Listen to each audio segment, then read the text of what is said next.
Let's open our Bibles to John chapter 20. John chapter 20 is a powerful chapter. Pay attention, and your life might change. Now, when we started, and Justin talked about it this morning, we started all the way back on Monday night with follow. You and I get the choice whether or not we're going to follow Jesus where he leads. And then we talked about what does it mean to follow. And we need to see Jesus for who he is. We can't make Jesus what we want him to be. We've got to let him reveal himself to us. And he never more reveals his heart to us than in our failure, which is what we spoke about last night. And one of the things that I want to challenge you when we talk about trust today is that we can get trust in the wrong place. Trust can be something that we look at and we say, well, I've already trusted him because I followed him. Or I trusted him because he revealed himself to me. Or I trusted him because we put all of our filth on him and he wore it and it killed him. But we'll misunderstand trust. If you pay attention, your life just might change. But you have to pay attention every moment. Trusting Jesus is one of those interesting things that it's most evidence in your life when you don't know all the answers. This is when trust comes in the most. I remember being a little kid. We had an old house until I was in about the 5th grade. My dad had remodeled this home because my folks didn't have a lot of money and they had 4 boys. And we had this staircase that had no railing on it. And I remember as a little boy, it was 11 steps up to our upstairs. And my dad would come home from work and he would put us up there. And I have 2 older brothers, and I'm the third, and my little brother, and he would put us on these steps all the way up to the top. And I remember wanting to do what my big brother Steve did. And my dad would have Steve get all the way to the top where he had to bend over so he didn't hit his head on the ceiling, and he would jump to my dad. My dad would catch us, and he would swing us around and fly us like airplanes and land us back on the ground, and it was awesome. But he only had me on like the 3rd or 4th step. And I wanted to do what Steve and Scott did. They got to go to the big boy steps, and I was ready to be a big boy, or so I thought. And I remember over and over getting to that top step and looking down, and there was my dad who loved me, my dad who wrestled with me and played with me and protected me and worked hard so I could have food and a house, and there he was. But the higher I got up on the step, the less I trusted that guy. From the 3rd and 4th step, it was simple. Because what I did was I trusted that even if he dropped me, I wouldn't get hurt too bad. As a kid, when I got up to those upper steps, I remembered this thought in my head. If he drops me, I die. And my dad would be like, come on, Mark, jump. And I would dig my toes right into the carpet on the stairs. And it was shag carpet, so it was about 9 inches deep, and you could hold on for life. And my dad would be holding his arms, he goes, come on, buddy, jump. And then my dad knew my love language. He said, jump and I'll give you ice cream. And I'm like, But I found myself not jumping. I found myself leaning out, and I wouldn't release my feet until I touched him. And he'd hold his hands up, and then my dad did this really cruel thing. He started backing up. And he started getting further away where I couldn't reach him. And I wanted so much to reach him. That man I trusted from the 3rd step, I didn't trust from the 8th or 9th step. And I was standing there, and I remember this distinctly because we had linoleum floor. When I was a kid, that was the ocean, and I used to swim across the linoleum floor to get to the other island, which was the living room. And I thought, oh, what am I going to do? And I remember standing there looking at my dad, and my dad was getting frustrated. He's like, hey, are you going to jump? If you're going to jump, jump. And I started to lean forward, and my brother Scott went, boom, and there I went. I never actually trusted my father. I was compelled to trust him by the hatred of my brother. And I remember my dad caught me under the arms, and he swung me around really high, and he gave me the airplane ride longer than any of my brothers ever got, and he sat me down on the other island in the living room. And he said these words to me, I will never drop you. I promise. And here's what I know to be true. I trusted my dad in theory. It wasn't until he had to catch me that I really trusted him. For many of us who dropped a rock, or sprayed the bottle, or had a conversation in your groups, and you said, I'm going to follow Jesus, don't make the mistake of thinking you've already trusted him. Trusting him is when you release from a place that you're most frightened, and you truly believe with everything you are that if he doesn't catch me, I drop. That's what it means to trust Jesus. It means to step out in faith when you don't have all the information. If you pay attention to what Jesus is doing and how every day, this is the best part of Jesus. Well, there's 1,000 best parts of Jesus, but here's one of the best. Jesus never makes a promise he doesn't fully intend to fulfill completely with you. There's no promise in Scripture that's meant for somebody else. Every promise in Scripture that Jesus makes is for every single one of us who will release our feet and fly.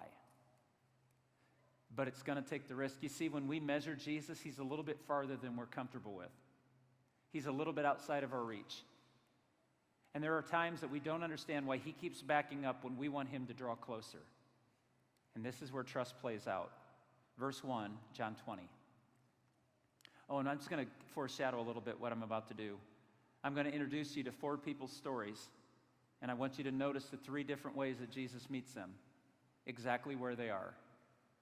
Early on the first day of the week, while it was still dark, Mary Magdalene went to the tomb and saw that the stone had been removed from the entrance. So she came running to Simon Peter and the other disciple, the one Jesus loved. Time out.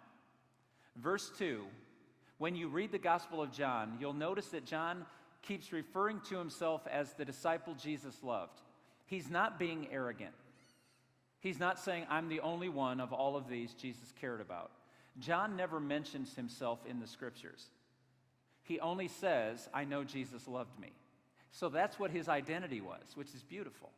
Instead of promoting himself, he simply says there was a disciple that knew Jesus loved him, and that was John. I think it's beautiful. Sometimes John gets made fun of, but this is not the case. And the one Jesus loved, and he said, they have taken the Lord out of the tomb, Mary said, and we don't know where they've put him. So Peter and the other disciple started for the tomb. Both were running, and the other disciple outran Peter and reached the tomb first, which is really funny. Ladies, let me explain. That's a guy just telling you that he beat his buddy in the race. That makes me happy. John's a human. Both were running, and the other disciple outran Peter and reached the tomb first. He bent over, and he looked in at the strips of linen lying there, but did not go in. Then Simon Peter, who was behind him, in case you missed it the first time, and Peter, who finally showed up a day or 2 later, arrived and went into the tomb. And isn't that funny? John stood outside the tomb looking in, and Peter got there, and he's like, I'm going in. And he just bolted in. Seems exactly what Peter would do. And as he saw the strips of linen lying there, as well as the burial cloth that had been around Jesus' head, the cloth was folded up by itself, separate from the linen. Now, my mother taught me that if Jesus folded his bedding after he was resurrected, I should make my bed before school. It seemed biblical at the time. Now, as an older gentleman, I'm like, that's a lie. Verse 8.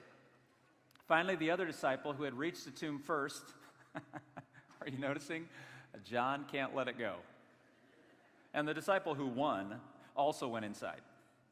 But listen to what he says here. He saw and believed. They did not understand from Scripture that Jesus had to rise from the dead. It was at that moment that Jesus went, oh, if you pay attention, it might change your life. Something about betting, and John went, he said he would do that. Look at verse 10. Then the disciples went back to their homes, but Mary stood outside the tomb crying. John believes, Mary doesn't. As she wept, she bent over to look into the tomb, and she saw 2 angels in white seated where Jesus' body had been, one at the head and the other at the foot. And they asked her, woman, why are you crying? That's a dumb question. Jesus is dead. She saw him die a horrific, horrible, brutalized death on Friday. And now she can't even find the body. All she wanted to do was take care of him. So why are you crying? She says, they've taken my Lord away, and I don't know where they've put him. At this, she turned around and saw Jesus standing there, but she did not realize that it was Jesus. Woman, he said, why are you crying? It's not really a dumb question when he asks. Who is it you're looking for? Thinking that he was the gardener, Mary said, sir, if you have carried him away, tell me where you have put him, and I will get him. Can't you hear in Mary's voice these words? I am not playing a game. This isn't quiz hour. I want to know where he is. I want to honor his body. I loved that man, and he loved me, and I want him to have a proper burial. I want to take care of him, so don't play games with me anymore. Jesus said to her, it's amazing, Mary. First time he speaks to her, he calls her woman. This time he says Mary. And look what happens. She turned toward him and cried out, Teacher. Jump down to verse 24. Now Thomas, called Didymus, one of the 12, was not with the disciples when Jesus came. So let's pause. Mary and the disciples, remember, John and Peter went home, and they gathered with the other disciples to tell them that the tomb was empty. And John's like, but wait a second, let's remember what he told us about 3 days, and it's the third day. And they come back, and Mary goes back, and Thomas wasn't with them when John and Peter arrived. So the other disciples told him, we have seen the Lord, because Jesus had appeared to them. But Thomas said to them, unless I see the nail marks in his hands, and I put my fingers where the nails were, and put my hands into his side, I will not believe it. Now Thomas isn't being a punk. Thomas saw the way Jesus died. He saw the image that we had up here on stage last night when I talked to you about that man. He saw what they did to that man. He saw how they brutalized him. He saw how no human being could have survived what Jesus went through. When the skeptics say that Jesus wasn't really dead, they weren't there. The Romans thought he was dead because he was dead. And the disciples knew he was dead. And the officials knew he was dead. And when they buried him, they didn't bury a live man. He was dead. So when Thomas says, until I see his body, what they did to that body, and I recognize that body, I can't believe it's true. If you pay close attention, it'll change your life. A week later, verse 26, a week later, his disciples were in the house again, and Thomas was with them. And though the doors were locked, Jesus came and stood among them and said, peace be with you. That is one of the most Chuck Norris moments in all of Scripture. Jesus is so cool, he doesn't even need a door. He's like, oh, so Thomas wants to see my body? If I walk through the door, he'll think it's my body. If I walk through the wall, he's going to go, uh-oh. Jesus walks in, he's like, peace. And they're all like, oh, dude. He says to Thomas, hey, put your fingers here in my hands. Reach out your hand and put it into my side. You know where they struck me and water and blood came out, which showed you that my internal organs quit functioning? He said, do you want to touch this part, or you want to touch this part, or how about my feet? Stop doubting and believe. Remember, trust happens when Jesus is just a little too far from your reach. And you got to jump anyway. If you want to experience the life that Jesus has intended for you, you're going to have to leave the security of your own control and jump into his arms and risk that if he doesn't catch you, you crash. Thomas, I want you to notice here in verse 28, Thomas never touches Jesus. He simply says, my Lord and my God. That have been one of the best moments in all of history. Everyone's looking at Thomas going like, dude, he walked through a wall. Now he's telling you to touch the hole. Thomas is like, I'm good. You are my Lord and you are my God. It's as much belief as you see in all of Scripture. Then Jesus told him, because you have seen me, you have believed. And he's talking about us now. Blessed are those who have not seen and yet choose to believe. Remember, trust is most evidenced when you don't have all the answers, but you know who's telling you this truth. And this is what we see here. They had seen Jesus perform miracles. They'd seen him feed 5,000 and then 4,000. They'd seen him call Lazarus from the tomb. He had done amazing things, yet they didn't truly know who he was until the resurrection happened. And that man we celebrated last night walked out of his tomb, and we walk out of ours. And until we get that sold, until we trust that Jesus is truly alive, not an old figure who taught us cool things or did a nice, noble gesture for us. There are buildings on this campus that are named after dead people, and the students who go to those buildings and are educated in those classrooms have no idea who the name of that benefactor on that building is. The president of the school does, and the fundraisers do, but the students probably don't have a clue who those people who sacrificed for them to have this beautiful campus. Let the church never treat Jesus like the benefactor on a building at a university. He's not a cool dude who did a nice thing, and one day because of him we're blessed. He is living, breathing, and in this room right now. Let there be no doubt. For some of you, you just dug your toes in the carpet. You just simply said, well, I don't know. If you're going to fly, the only way you fly is toward him. And Jesus said, to these 4 people, I want you to know what he did. If you pay attention, it might change your life. If you remember who he is, what he's done, and what he promises to do, you'll have a reason to jump every day. If you spend a day not jumping into the arms of Jesus, you've wasted a day. Trust, even when you don't have every answer to every question. Remember what you already know. Pay attention to who he said he was. Pay attention to what he did. Eyewitness accounts. And pay attention to what the resurrected Jesus promises. I just want to conclude this morning by showing you what I think is my favorite part. Made my tail wag when I studied this. John chapter 20 revealed something to me I'd never seen before.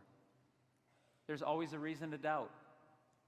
And Jesus will come and give you a reason to trust. And sometimes Jesus won't give you the answer to the thing you doubt, but he will give you a better thing to trust. Mary. The disciples run there. John and Peter run there, and they see the empty tomb, and they see that the clothes that they'd wrapped him in, the burial cloths, were taken off. Now, you may not think that's a big deal, but please understand, when they buried a body in Jesus' day, they didn't put him in a casket. They didn't embalm his body. They would wrap the body in cloth, and they would smear all of this ointment and these herbs and spices on the body so that it didn't smell so horrifically.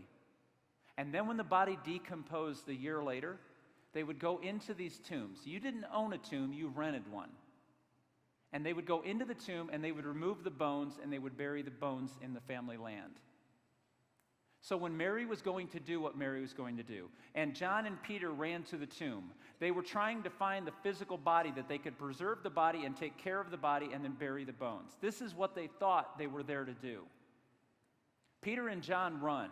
John looks in and he sees that the grave clothes are off. You wouldn't steal the body and take the grave wrappings off of it. You would have taken the wrappings with it. And Jesus gave them an evidence of the resurrection. When they saw that the grave clothes were there and they saw that one of it was folded up, that it had been taken care of. I mean, Jesus got up and he's like, just like I thought. And he made his bed. John tells you in John 20 that when he saw that, he was like, he said he would do that. John said, that's when I believed. Peter would believe a little bit later, but Peter bolted in. He had to make sure there was no body. And then later he would preach on the day of Pentecost that because there was no body and because Jesus was resurrected and they had seen Jesus alive, that their message didn't become, look how awesome, we're in charge. Their message became, we've seen the Lord and he's alive. And they leapt into his arms. Jesus gave them physical evidence. For some of you, you're looking for physical evidence. You're saying, if he performs this miracle, I'll tell you this.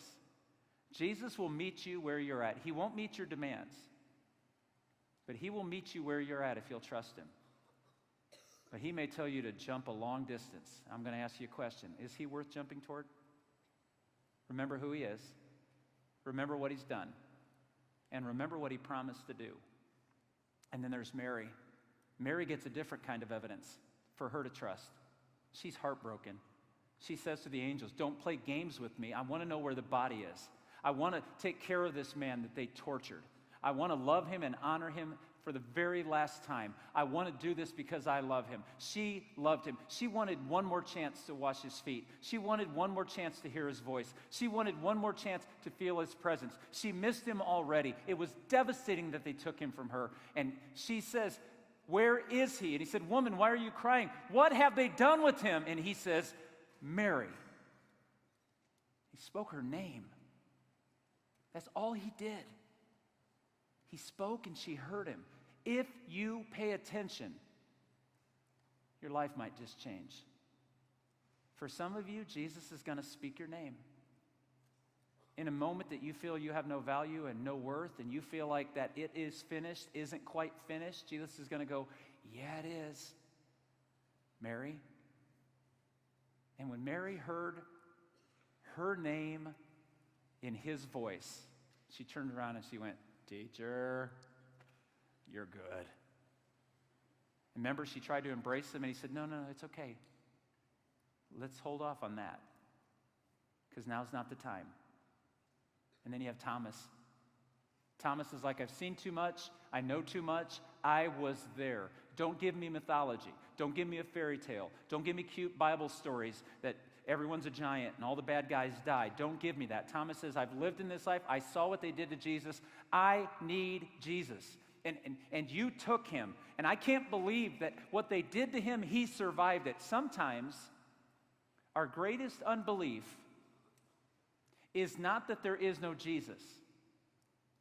Sometimes our greatest unbelief is that we think Jesus is incapable. And there's no greater unbelief than to believe that Jesus is incapable. And Thomas said, he could not have survived what I saw him go through. And Jesus walks through a wall and says, peace. And Thomas is like, he did it. For some of you, I know this is going to freak some people out, but I'm absolutely confident of this. Don't be surprised sometime in your life if you have a vision. If you're by yourself and you hear a voice, or something comes into your mind that you've never thought of before, and it's the glory of God. And there's light, and there's beauty, and there's power, and you're scared, and your toes are grabbing the shag carpet, and you're scared to jump, and you know he's right there. And you hear his voice saying, come on, I've never dropped you. Trust me, trust me, trust me. Trusting Jesus isn't following him. Trusting Jesus is following him when you have a reason not to. When the world says it doesn't make sense. When your boyfriend or girlfriend says, what do you mean we're not going to do what we used to do? When your friends say, what do you mean you don't do that anymore? And what do you mean that you're going to start doing this? What do you mean you're going to raise $100 to help some people in Ireland? They got their own money. Let them do it. And the world is going to say, it doesn't make sense that you're following Jesus. And that's when you trust him most. Remember who he is. Remember what he did. And remember what he promises to do. Kingdom workers build his kingdom. But kingdom workers have to trust him first. Jump. Mary got a real emotional evidence. Peter and John got a very practical piece of evidence. Thomas got a visionary piece of evidence. Jesus walked through that wall to show him, I am bigger than anything this world can put in front of me. Ask Jesus to reveal himself to you. And trust what he reveals. Doubt your doubts and trust your trust. And you're going to experience the abundant life just like he wants us to. Let's watch this video.